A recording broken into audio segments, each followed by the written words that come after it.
Hello and welcome to a new video of Mostly Engineering and the second part of our Enigma build series.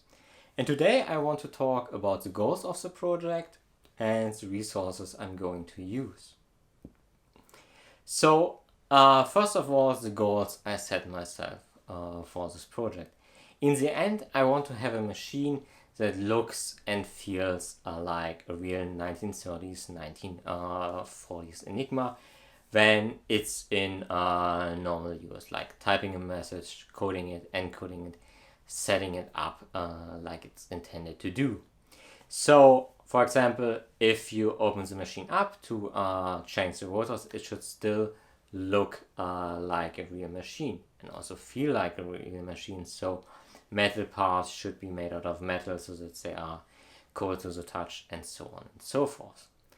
But I'm not going for a historically accurate replica.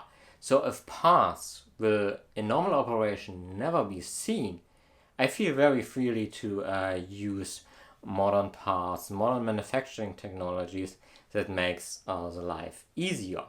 A very good example of them are the key switches itself. I know how they look. I actually would be capable of replicating them, but that would take a lot of time, a lot of effort for a part that is essentially never to be seen in the machine. So on the other hand, I can go to basically every electronic website and order some micro switches, for example, like this ones, and they do exactly the same thing like the original switches, and they would cost me just a few cents or a few euros each. So saving a lot of time, saving a lot of effort, and therefore a lot of money. And so I'm going to do so. And the second goal is that the machine should work like the real ones. So the wiring should be correct to the original machines. The mechanical works should be correct to the original machines. But having a passion for filmmaking and being a prop maker, I also want to have a machine that is more suited to filmmaking. What I mean with this is, this Enigma should have a switch, for example, where when you flick the switch, it bypasses the normal electronic. And so no matter what you type into the keyboard, a pre-programmed message will light up on the lamp board, giving the actors more space to concentrate on the line delivery, on the emotions that they have to portray. And so more resources for the important bits of the scene, and the Enigma machine will take care of the correct message on the lamp board. The other specification for filmmaking has also to do with the lamp board. So I want that the lamp board is adjustable in brightness and also in color temperature, so that you really can dial it in to the lighting in the scene. And I want to do it so that you can do it via your smartphone, so you can stand next to a monitoring monitor, dial in the settings, and you don't have to open the machine for this. So that on the other hand means that this Enigma machine will very likely have Bluetooth or Wi-Fi capabilities. Again, not really accurate to the historical ones, but makes it more suitable for the intended uses I plan. So that about my goals for the project. Let's talk about the resources. And I start with books because, as you might guess, I really have a thing for books. But books, or good reference books, I have to say, for Enigma are really, really rare. About the Enigma story, about breaking the code, the history of Bletchley Park, and so on and so forth. There are a lot of books written, and it's a really, really interesting story. But reference books so that you can replicate a machine are really, really rare. And as far as I'm aware, there's only one book on the topic, really nicely named Inside Enigma, because here You also see the machines in a disassembled state, so you can look inside the machine. You can look at the individual components. Really nice, and a really nice resource if you want to replicate an Enigma machine. The only disadvantage of this book is that all the pictures are in black and white, and color would be nice to have. But if you know of other books on the topic, just let me know down below, and I would be really, really thankful if you do so.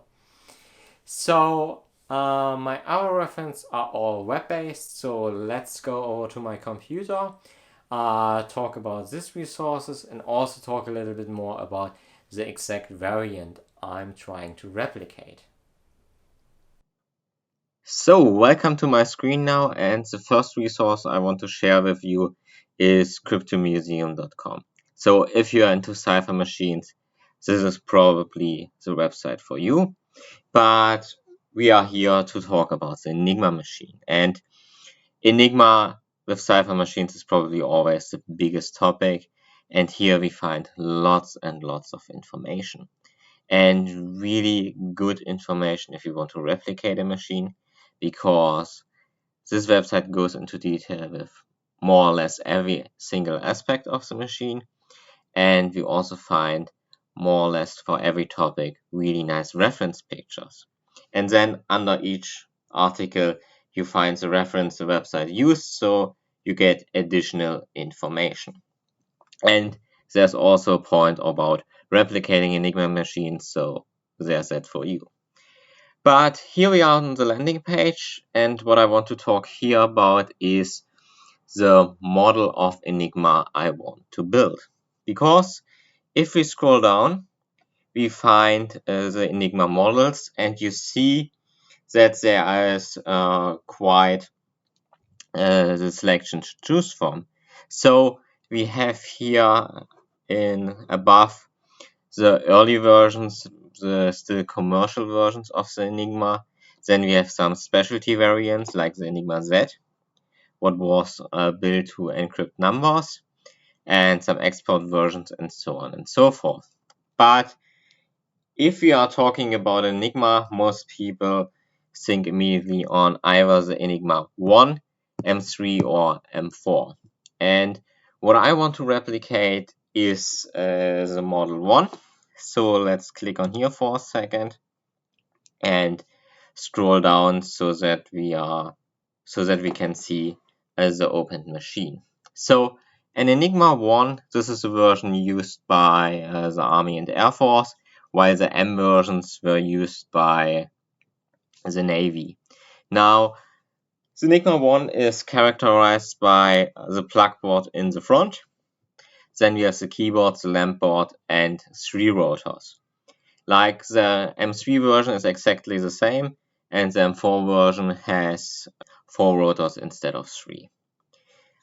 So, that's the model I want to build. But if we want to replicate it, there's a question which version we want to build, because even if it's just one model, there are really lots and lots of subversions of the model. So for example, some models have this lid, some don't. Some have external power, some machines don't. Some have the contrast filter, some don't. In some versions it's a plug, in some other versions it's just a piece of paper glued to the wood, and so on and so forth. There's lots and lots of little difference.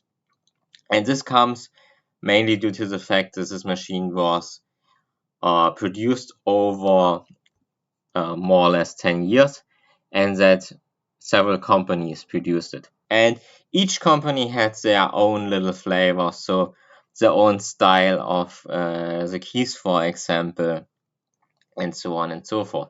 And second of all, over 10 years, you find ways to make some things a little bit easier to build, more efficient to build. And second of all, some of the materials used were, at least in the end of the war, in short supply, so they had to find alternatives. And now is the question, how do we decide on which version, which feature we want to replicate? And here I want to go very simply for A, aesthetic reasons, what looks good, and second, and even more important, what can I produce? And so let's talk about the rotors to go in a little bit more detail about this process. So we can scroll down here. This is, by the way, a really nice video about how the machine works. And here we have the rotors. This is the original rotors used for the commercial machines. Then we have the additional rotors that were used by the Air Force and Army. And then the Navy is used a set out of 8 rotors. But if we click on the picture of the rotor, we see what is probably an earlier version. And if you remember that one of my goals is to use the original materials, I see an immediate problem here for me, because the digit ring here is made out of metal and it's machined from this side. From this side, it's machined on the outside diameter. So for me and the machines I have access to in our prop shop, this would be a nearly impossible thing to machine. So the sensible way would be to outsource this part. But again, it's more or less machined on every single side. So even if you have a 6-axis CNC machine, you would have to remount this part at least once. And this makes things really, really complicated and therefore really, really expensive. So outsourcing this part would be, the cheap versions would be about 400, 500 euros. And this is way out of the budget for the project. But luckily, the Germans had very, very similar problems. It's a handful to machine, so it takes a lot of time. It's made out of metals, and if I'm correctly, it's made out of aluminium, what was in really short supply. So the Germans as well had to find other solutions. And so let's go to another nice website. This is a website of Simon Singh, and he owns an Enigma machine. And he shares some really nice pictures of the machine with us.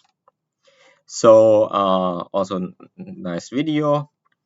And if we look at the rotors here, we see the solutions the Germans came up with. That the metal ring was replaced by a bakelite version. And bakelite and 3D printing resin, they feel more or less the same, so I'm going to use this. And what we see in this picture as well is we have two different versions. We have the very common version, where the digit ring is one solid part, and we have the very rare version, and actually this is the only machine where I see this rotor design, is here, where we have the digit ring made out of bakelite and the curve ring is still made out of metal. And I have to say, I really, really like this contrast between metal and the black bakelite. So this is the rotor design I'm going to do, based on the fact that it looks nice, it looks really appealing, and I'm able to manufacture it. And that's how we are going to go about all this decision making in which feature the machine has and not. Find some historical reference and then choose the easiest one to do. And lastly, I want to share probably the most invaluable source with you. And this is the Enigma project of the University in Ravensburg-Maingarten.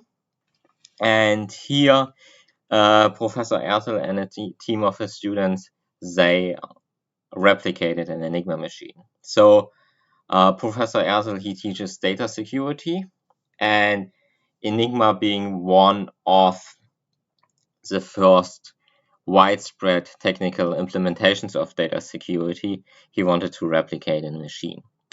And the students had access to a real machine, and you find the data of the machine here.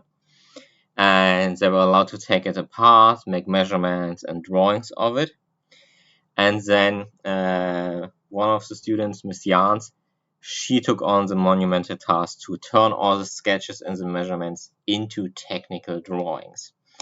And this is a task that cannot be underestimated, I mean, if you never made a technical drawing before, you're probably underestimating the work that goes into it.